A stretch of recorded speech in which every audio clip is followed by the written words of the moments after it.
Thank you for joining us here this morning. Our top focus: tensions continues to prevail in Bangladesh after Sheikh Hasina has fled the country.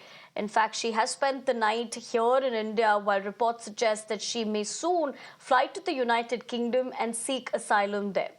Meanwhile, protesters celebrated on the streets of Bangladesh. However, many of them were even seen ransacking the Prime Minister's residence and indulging in violent activities. The army has called protesters to refrain from violence and return to the house as they assure to form an interim government. Let's tell you, Bangladesh opposition leader Khaleda Zia has been released from jail following Hasina's resignation. Meanwhile, India is keeping a close eye on the developments in Bangladesh. External Affairs Minister Jaishankar had briefed Prime Minister Narendra Modi about the ongoing crisis in Bangladesh. He'd also discussed this issue with the leader of opposition, Rahul Gandhi. Now, the border security force is also on high alert. Security has been hiked along the India-Bangladesh border in light of the recent developments.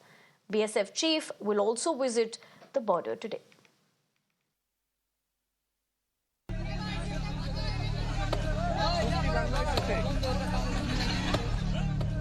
The house of Hasina has fallen again.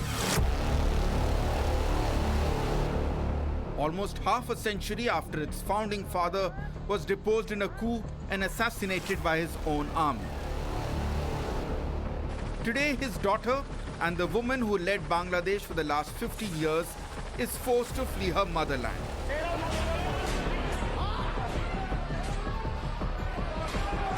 Her palace taken over by her own people. For now, its future tense in Dhaka. সেখানে আমরা সিদ্ধান্ত নিয়েছি যে একটা interim government আমরা form করব এবং interim গভর্নমেন্টের মাধ্যমে এই দেশের সমস্ত কার্যকলাপ চলবে। আপনারা সেনাবাহিনীর প্রতি আস্থা রাখেন, সশস্ত্র বাহিনীর প্রতি আস্থা রাখেন। আমি সমস্ত দায়িত্ব নিচ্ছি। আপনাদের জানমাল এবং আপনাদেরকে আমি কথা দিচ্ছি যে আপনারা আশাহত হবেন না। Sheikh Hasina's hasty departure marks the tipping point of what began as a student protest against a contentious move to reserve up to 30% of government jobs for families of veterans of the 1971 Liberation War.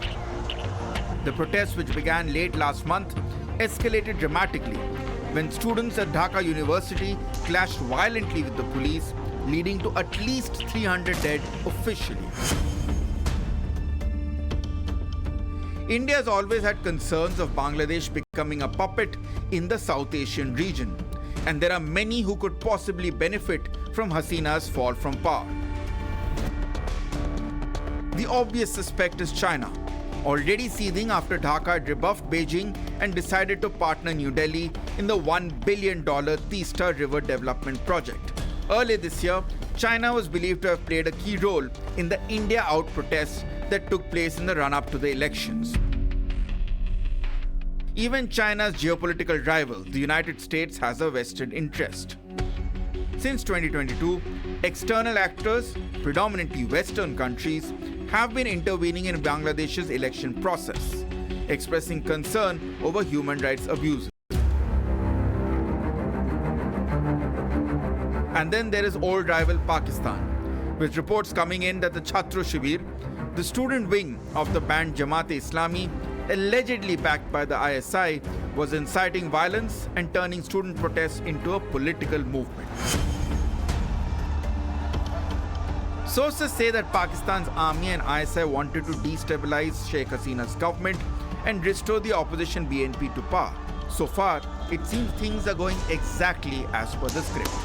Bureau Report, Mirror Now. Rishabh, my colleague, joins me for more. Rishabh, very good morning. Given the kind of developments we are picking up, ideally the question would be, what next for Sheikh Hasina? See, when it comes to South Asia region, what next for a political leader is very, very difficult to answer, because politics as well as geopolitics in this region changes every passing year. We have seen similar scenes coming out of Pakistan as well, where we thought that the PMLN is a done deal, but now they are back in power. Similarly, we all thought that after Imran Khan was arrested, it was done deal for PTI, but the way they fared in the February election is something that is another textbook example. If we talk about other such leaders as well, things are difficult to predict how things or politics will go ahead from here. Sheikh Hasina definitely has been ousted from power. She is right now we cannot confirm whether she is in India or not. Last communication with authorities, the sources suggested that she would be leaving around 1 a.m. Before midnight. But as of now, no confirmation on that front whether she has left India or not. She's trying to get an asylum in UK. Going by her son, Sajid Wajid, who claims that she is not going to return to Bangladesh. She is going to live with her grandchildren. Remains to be seen how things unfold on that front. Given and knowing what Sheikh Hasina is, it is very difficult to predict and actually, say that she is already a done deal.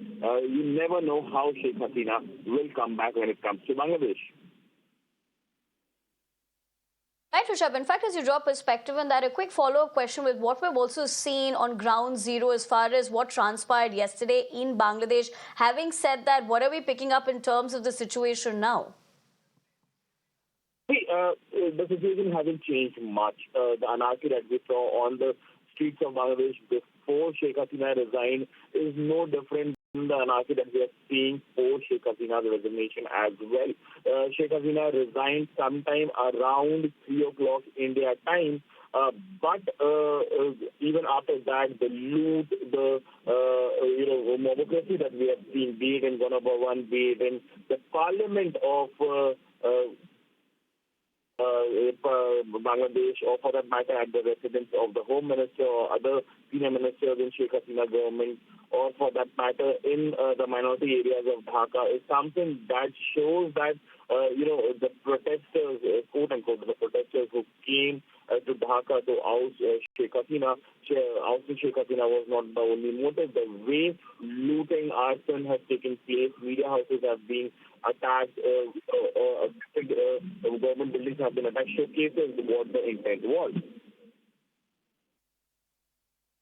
Right, Rishabh. Thank you very much for telling us the latest that we are picking up in terms of these developments. But having said that, we'd have to leave the conversation at that. We'll, of course, continue to track the latest as far as that is concerned.